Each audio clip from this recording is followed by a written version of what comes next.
Hello viewers, this is Richa and welcome to my channel Online Teaching with Richa. Last video में formation of earth के ऊपर बात हुई थी, तो आज हम देखेंगे आगे की टॉपिक जो कि है tectonic plates. Supporting Wegener's theory of continental drift, Harry has explained how the once joined continent had separated into the 7 continents that exist today. Harry Hess is one of several scientists who contributed to the modern theory of plate tectonics. पिछली video में हमने एक theory के बारे में जाना था जिसका नाम है continental drift theory. Alfred Wegener के अनुसार दो फोर्सेस इसके लिए जिम्मेदार थी. एक था पोल फ्लिंग फोर्स और दूसरा था टाइडल फोर्स, जिसके लिए बाद में कई साइंटिस्ट द्वारा बोला गया कि ये दोनों ही फोर्स बहुत वीक फोर्स हैं जो कॉन्टिनेंट्स को इस मैनर में मूव नहीं करवा सकते. तो उसके बाद एक अमेरिकन जियोलॉजिस्ट आए जिनका नाम था हैरी हैमंड हेस और इन शॉर्ट हैरी हेस. उन्हें थ्योरी ऑफ प्लेट टेक्टोनिक्स का फाउंडिंग फादर माना जाता है. हैरी हेस ने रिसर्च करके प्लेट टेक्टोनिक्स का थ्योरी दिया. A tectonic plate, also called lithospheric plate, is a massive, irregularly shaped slab of solid rock, generally composed of both continental and oceanic lithosphere. Tectonic plate, जिसे कि lithospheric plate भी बोला जाता है, is the top solid layer, outer part of the earth. The lithosphere includes crust and upper portion of the mantle. Tectonic plate ठोस चट्टान का विशाल अनियमित आकार का स्लैब है. इनकी साइज अलग अलग है, 100 से लेकर 1000 किलोमीटर तक अलग अलग साइज में मौजूद हैं.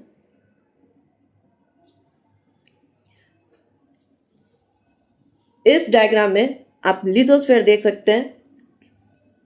ये रहा lithosphere, crust and upper most solid mental, which is the outer part of the earth.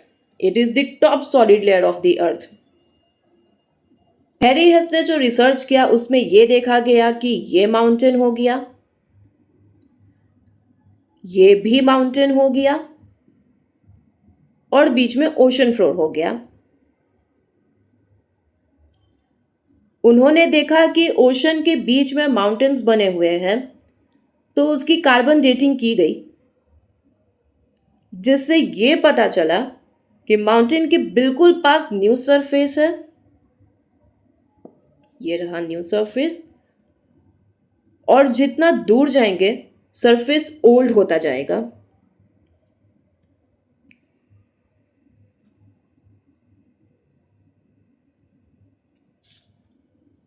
इस डायग्राम में भी क्लियरली देख सकते हैं कि new oceanic crust is formed at mid ocean ridges and spreads outwards, pushing older crust away from the ridge.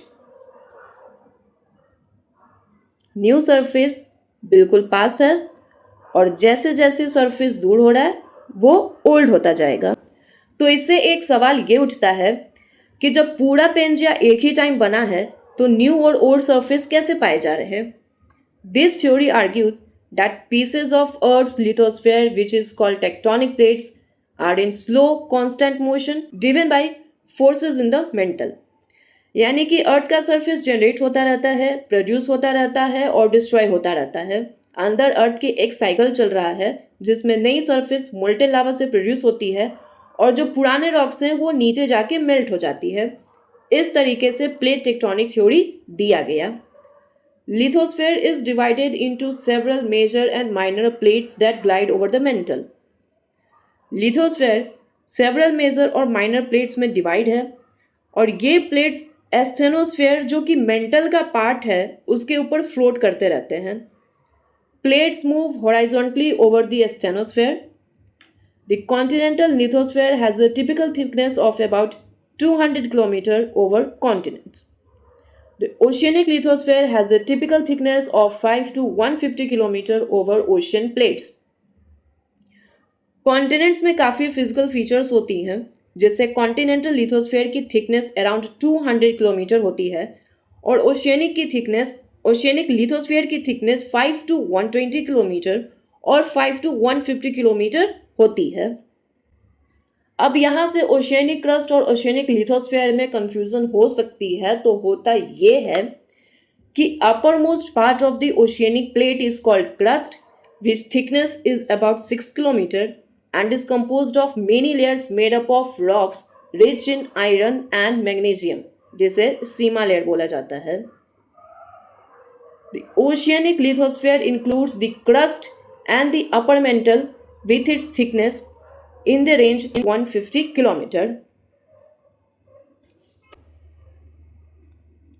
Ocean plate के सबसे ऊपर के पार्ट को ओशियनिक क्रस्ट बोलते हैं, जिसकी थिकनेस 6 किलोमीटर तक देखी जाती है। और ओशियनिक लिथोस्फीयर में क्रस्ट और मेंटल मिला के उसकी थिकनेस 120 किलोमीटर और 150 किलोमीटर तक मानी जाती है। उसी तरह से कॉन्टिनेंटल क्रस्ट में क्रस्ट की थिकनेस देखी जाती है और कॉन्टिनेंटल लिथोस्फीयर में क्रस्ट और अपर मेंटल की थिकनेस औसतन देखी जाती है। हैरी हेस की थ्योरी की मदद से और कई कॉन्सेप्ट समझ में आई, जैसे हर जगह अर्थक्वेक नहीं आता, माउंटेन अर्थक्वेक प्रोन एरिया है और डेजर्ट में अर्थक्वेक कम आता है।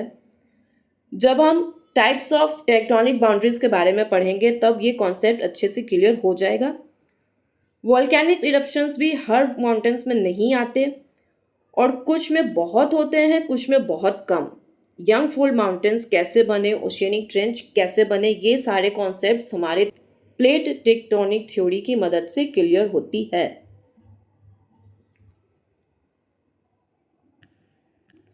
हैरी हेस ने यह बताया कि अर्थ के अंदर की थर्मल एनर्जी और जो रेसिडुअल एनर्जी बची है उसकी वजह से अंदर की रॉक्स गर्मी से मेल्ट हो जाती है और लावा के फॉर्म ले लेती है। फिर उसे जहाँ से भी फॉल्ट मिलता है, फॉल्ट अर्थ सरफेस के ऊपर क्रैक को बोलते हैं, वो वहाँ से निकलना स्टार्ट कर देता है।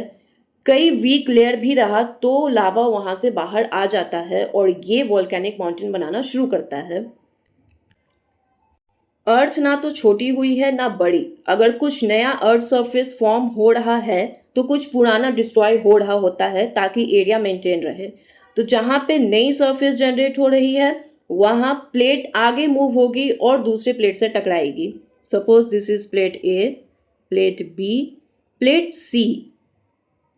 प्लेट ए मूव होके आगे प्लेट बी से टकराएगी।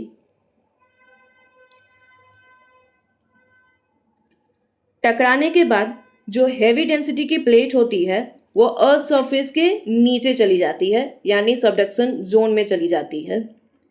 ओशियनिक प्लेट की डेंसिटी हैवी होने की वजह से ओशियनिक प्लेट सबडक्शन जोन में चली जाती है।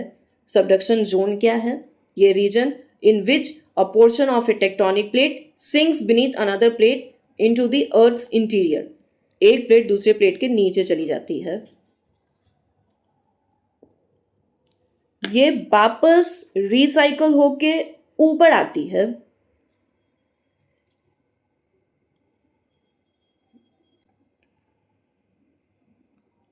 ये साइकिल जहां चल रहा होता है उसे कन्वेक्शन सेल बोलते हैं। Convection cells are areas within a fluid where warm material is rising in the center and cold material is sinking. Centre में गर्म मटेरियल ऊपर उठ रहा और कोल्ड मटेरियल नीचे डूब रहा है, वो एरिया कन्वेक्शन सेल हुआ।